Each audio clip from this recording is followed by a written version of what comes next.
diagnosed with stage 4 colon cancer that had metastasized to her liver and her kidney. 6 months ago, my sister got declared cancer-free.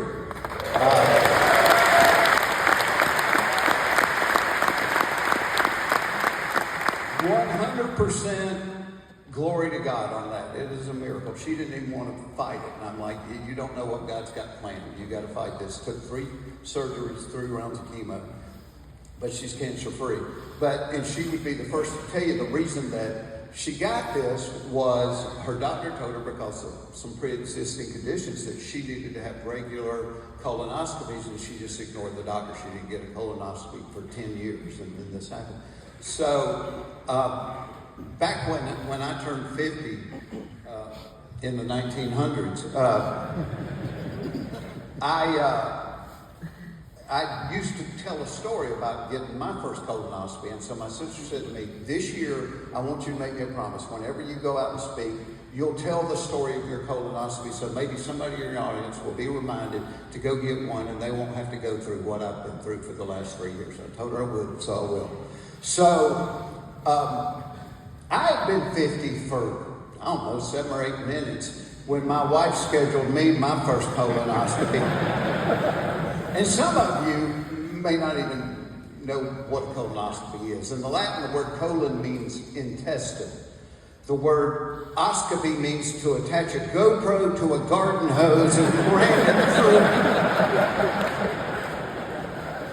I'm almost positive that's what oscopy means.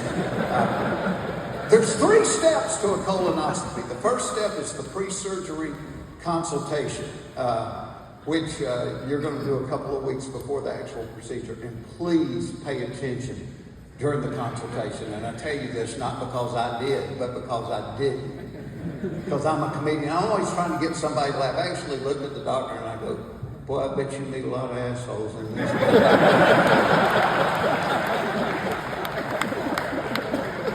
Not even a smile. That's funny. I don't care who you are. That's funny.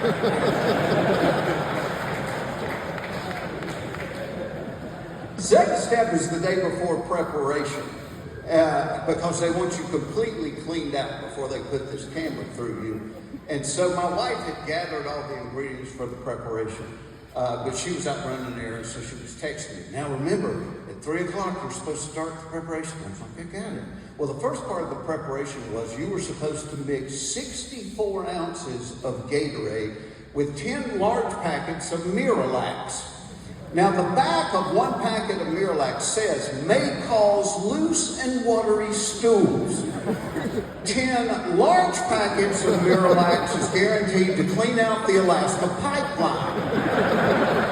Now, if I had paid attention during the consultation, I would have remembered that you were supposed to spread the 64 ounces out over a period of 3 hours. I don't remember hearing that. So I mix it all together and I down that 64 ounces in 8 minutes and 34 seconds. And I know this because I timed myself so I could brag to my brother about it. Now the only thing remaining on the counter is a bottle of something called magnesium citrate. 2 drops of this stuff will pull the Eiffel Tower out of the earth. And I remember the doctor said everybody needed to drink at least half a bottle, but some people might have to drink the whole bottle. And I thought, well, I don't want to have to come back later and do this again. So I just popped that top, I pinched my nose, and I chugged the whole thing.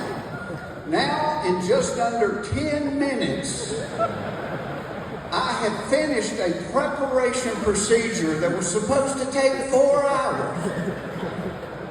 And not long after that, my stomach was making noises. Noises like that fireplace in the Amityville Horror. Get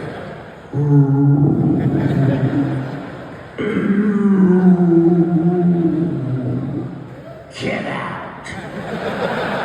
At which point my underwear tapped me on the shoulder and said, run! The first volley took my feet off the ground. I was physically afraid. And I watched a lot of a rodeo. Only thing I could think to do was put a glove on my left hand, get some rope, tie myself to the toilet seat, and hold on.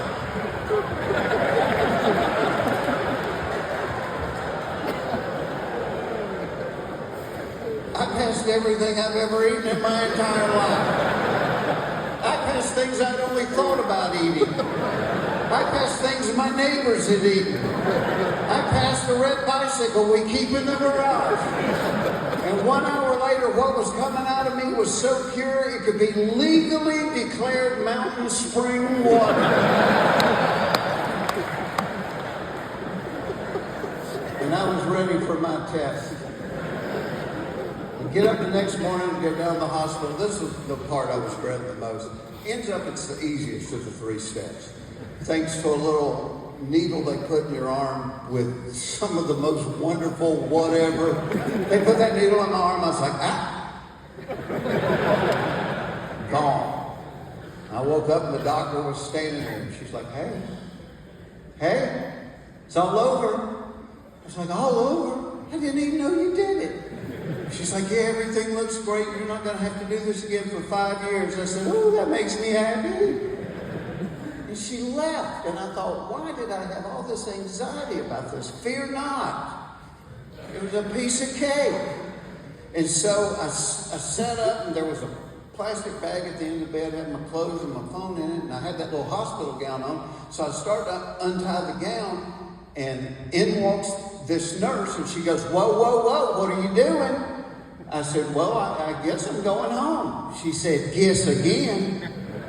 I said, what's the problem? She said, well, in order to get that camera through you, they had to inflate your intestines with air, and you can't go home until you give that air back. I said, okay, I will. She said, well, I have to verify that you do. At which point I noticed she is holding a pen and a clipboard. And I remember career day in high school. Nobody told us we could get paid good money for rating farts on a clipboard.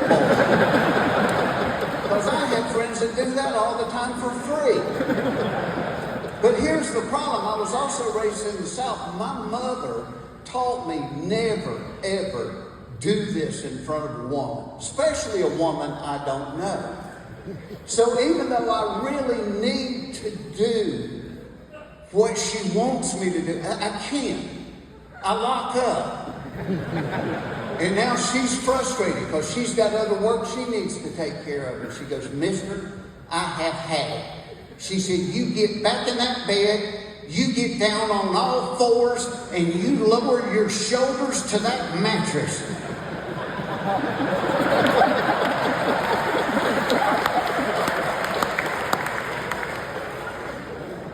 And when I get in that position, I can tell this lady knows what she's talking about. Because this is about to work.